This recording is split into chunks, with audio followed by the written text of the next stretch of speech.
Hi అండి, నమస్తే. పూరంకిస్ kitchen ఛానల్కి స్వాగతం. చూస్తున్నారు కదా, ఈరోజైతే నేను మిర్చి బజ్జీ రెడీ చేశాను. ఎలా ఉందో అనేది మీరు ఫుల్ వీడియో చూసేయండి రండి, ఎక్కడ స్కిప్ చేయకండి. కొన్ని టిప్స్ మిస్ అవుతారు. మిర్చి బజ్జీ అయితే సూపర్గా ఉంది. హాలిడేస్ వచ్చాయి కదండి, పిల్లలు ఇప్పుడు ఏవో ఒకటి స్నాక్స్ ఇవ్వాలి కాబట్టి మా పాప అయితే ఈరోజు మిర్చి బజ్జీ అడిగింది. అందుకే మా పాప కోసం నేను ఈ వీడియో చేశాను. బజ్జీ మిర్చి ఒక 10 తీసుకున్నాను. కాడలు ఇలా తొడిమల దగ్గర కట్ చేసుకున్నాను. అలాగే నేను చిన్న నిమ్మకాయ సైజు అంత చింతపండు తీసుకుని ఒక 10 నిమిషాల ముందు కొంచెం వాటర్ వేసి నానపెట్టాను. తర్వాత దాని నుంచి ఇలా చిక్కగా గుజ్జు తీసాను. ఈ గుజ్జులోకి ఇప్పుడు మనం వాము పొడి, మిక్సీ పట్టిన వాము పొడి చాలా చిన్న స్పూన్తో వేస్తున్నాను. అలాగే జీలకర్ర కూడా అదే స్పూన్తో ఒక స్పూన్ వేస్తున్నాను. ఈ స్పూన్తో 3 స్పూన్లు అయితే ఒక టేబుల్ స్పూన్ అవుతుందండి, గుర్తుపెట్టుకోండి. అదే స్పూన్తో సాల్ట్ కూడా వేసుకుంటున్నాను. ఇది చాలా చిన్న స్పూను. ఆ చింతపండుకు సరిపడా సాల్ట్ వేసాను.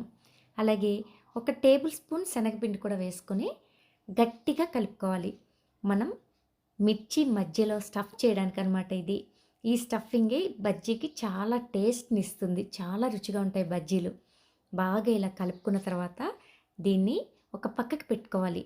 ఇవన్నీ కలిసేలాగా మాత్రం బాగా కలుపుకోవాలి. తర్వాత దీన్ని ఒక పక్కకి పెట్టుకొని వేరే బౌల్ ఒకటి తీసుకొని దానిలోకి నేను ఈ కప్పుడు శనగపిండి తీసుకుంటున్నాను.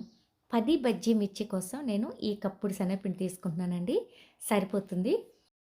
ఈ శనగపిండి జల్లెడ పట్టుకొని తీసుకోవాలి, అప్పుడు బజ్జీలు చాలా బాగా వస్తాయి. ఈ పిండిలోకి ఇప్పుడు నేను ఒక చిన్న స్పూన్తో జీలకర్ర పొడి వేశాను. అలాగే సోడా ఉప్పండి, వంట సోడా ఒక హాఫ్ స్పూను, చిన్న స్పూన్తో ఒక హాఫ్ స్పూను వంట సోడా కూడా వేసుకున్నాను. అలాగే మనం ఈ శనగపిండి మిశ్రమం మొత్తానికి రుచికి సరిపడా సాల్ట్ హాఫ్ టీ స్పూన్ వేశాను. సాల్ట్ చూసారా, ఇవన్నీ కరెక్ట్గా గుర్తుపెట్టుకోండి. ఇలాగే వేస్తే చాలా బాగుంటుంది అనమాట బజ్జీ. ఇప్పుడు ఒక కప్పు నీళ్లు తీసుకొని కొంచెం కొంచెం వాటర్ వేసుకుంటూ ఈ పిండిని కలుపుకోవాలి. నేను ఏ కప్పుతో అయితే శనగపిండి తీసుకున్నానో ఆ కప్పుతో కప్పుడు వాటర్ తీసుకున్నాను. కొంచెం కొంచెం వేసుకుంటూ కలుపుకోవాలి. ఆల్మోస్ట్ ఆ కప్పు వాటర్ పడుతుంది, కానీ ఒక్కసారి వేయద్దు. కొంచెం కొంచెం వేసుకుంటూ బాగా కలుపుకోవాలి. ఒకే డైరెక్షన్లో ఈ పిండిని కలపండి. అప్పుడు ఎయిర్ బబుల్స్ అన్నీ పోయి పిండి కన్సిస్టెన్సీ బాగుంటుందన్నమాట.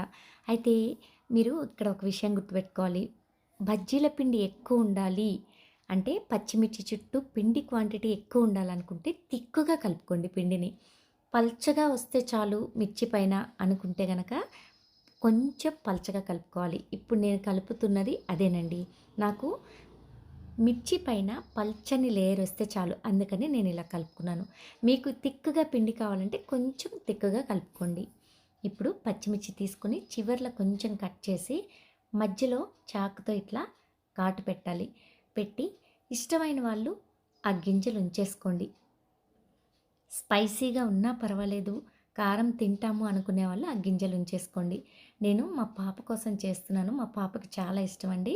అందుకే నేను లోపలున్న మిర్చి గింజలన్నీ తీసేస్తున్నాను. మీకు ఇష్టమైతే ఉంచుకోవచ్చు. దీనిలోకి స్టఫ్ పెడతాం కాబట్టి అంత మంట అనిపించదు, అంత కారంగా అనిపించదు. ఈ స్టఫ్ మనం ప్రిపేర్ చేసుకున్న స్టఫ్ ఇలా పెట్టుకొని అన్నిటికీ పక్కన పెట్టేసుకోవాలి. అయితే మిర్చి తీసుకునేటప్పుడు కొంచెం స్ట్రైట్గా ఉన్న మిర్చి దొరికితే తీసుకోండి. బజ్జీలకి అవి చాలా బాగుంటాయి. నా దగ్గర ఇవే ఉన్నాయి, వీటితోనే చేస్తున్నాను. స్టవ్ ఆన్ చేసి కడాయి పెట్టుకుని డీప్ ఫ్రైకి సరిపడా ఆయిల్ వేసుకున్నాను. అయితే నేను ఇక్కడ చూడండి పొడవాటి గ్లాస్ తీసుకున్నాను. ఇప్పుడు మనం కలిపి పెట్టుకున్న శనగపిండిని ఈ గ్లాసులోకి వేస్తాను అనమాట. ఈ గ్లాస్ నిండుగా వేసుకుని ఆ గ్లాసులో నుంచే బజ్జీ మిరపకాయని ముంచి ఆయిల్లోకి వదులుతాను. చూడండి ఇలా మనం స్టఫ్ చేసిన వైపు పైకి ఉండేలాగా చూసుకొని బ్యాక్ సైడ్ మాత్రం ఇలా గ్లాస్కి గీకి ఆయిల్లో వేయాలి. చూసారా, మరొక బజ్జీ వేస్తున్నాను చూడండి. స్టఫ్ చేసిన భాగం పైకి ఉండాలి, వెనక భాగాన్ని గ్లాస్కి గీకుతూ ఆయిల్లోకి వదలాలి. ఇప్పుడు చూడండి బజ్జీలు చాలా బాగా వస్తాయి. ఎక్స్ట్రా పిండి అనేది ఆయిల్లో పడదనమాట. ఆయిల్ అసలు పాడవదు. ప్రతి బజ్జీ అంతే, వెనక వైపు కొంచెం గీకుతూ వేయండి. బజ్జీలు అయితే చాలా బాగుంటాయి. ఇది ఒక టిప్ అండి, తప్పకుండా మీరు కూడా ట్రై చేయండి. మనకి పిండి కూడా వేస్ట్ అవ్వదు. ఎప్పుడైనా కూడా బజ్జీలు వేసుకోవాలంటే విసుగు రాదు. ఇప్పుడు చూడండి మీడియం ఫ్లేమ్లోనే దగ్గరే ఉండి ఇలా కలుపుకుంటూ వేయించుకోవాలి. ఎందుకంటే పిండి లేయర్ మనం పలచగానే వేసుకున్నాం కాబట్టి బజ్జీలు చాలా బాగుంటాయి. మీడియం ఫ్లేమ్లోనే ఒక 2-3 నిమిషాల పాటు వేయించాల్సి ఉంటుంది. ఇప్పుడు చూడండి ఆల్మోస్ట్ వేగిపోయాయి. బబుల్స్ తగ్గే వరకు మనం వేయించుకుంటూనే ఉండాలి.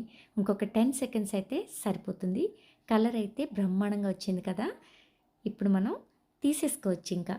ఒక ప్లేట్లోకి తీసుకొని సర్వ్ చేసేసుకోవచ్చు. ఇష్టమైన వాళ్ళు ఆనియన్స్, కొత్తిమీర, క్యారెట్ ఇలాంటివన్నీ కూడా తరిగి బజ్జీ మధ్యలో స్టఫ్ చేసుకోవచ్చు.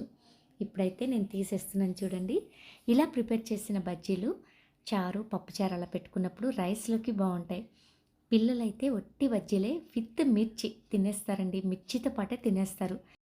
ఇలా చేసి పెట్టారంటే పిల్లలు, పెద్దవాళ్ళు మిమ్మల్ని చాలా ఇష్టపడతారు. మరి ఇంకెందుకు ఆలస్యం, నా స్టైల్లో ట్రై చేసి ఎలా వచ్చిందనేది కామెంట్ చేయండి. చూసారు కదండి, మరి నా స్టైల్లో మిర్చి బజ్జీ చాలా ఈజీ వేలో ఎవరైనా కూడా అప్పుడే కొత్తగా వంట నేర్చుకుంటున్న వాళ్ళకి కూడా నేర్చుకునే విధంగా చూపించాను. కొన్ని టిప్స్ అయితే చెప్పాను కదా, అలా గ్లాస్లో పిండి వేసి చేసుకుంటే చక్కగా నీట్గా ఇలా వస్తాయి అన్నమాట బజ్జీ. చుట్టూ పిండి ఎక్స్ట్రా రాకుండా నీట్గా వస్తాయి. మనం దీన్ని ఆనియన్స్తో, అలాగే కొత్తిమీర, క్యారెట్ కొంచెం తురిమి మధ్యలో పెట్టుకుని తింటే కూడా చాలా బాగుంటుంది. మా పాపకి ఇట్లా ఆనియన్స్తో ఇష్టం అని చెప్పి నేను ఆనియన్స్తో కట్ చేసి పెట్టాను.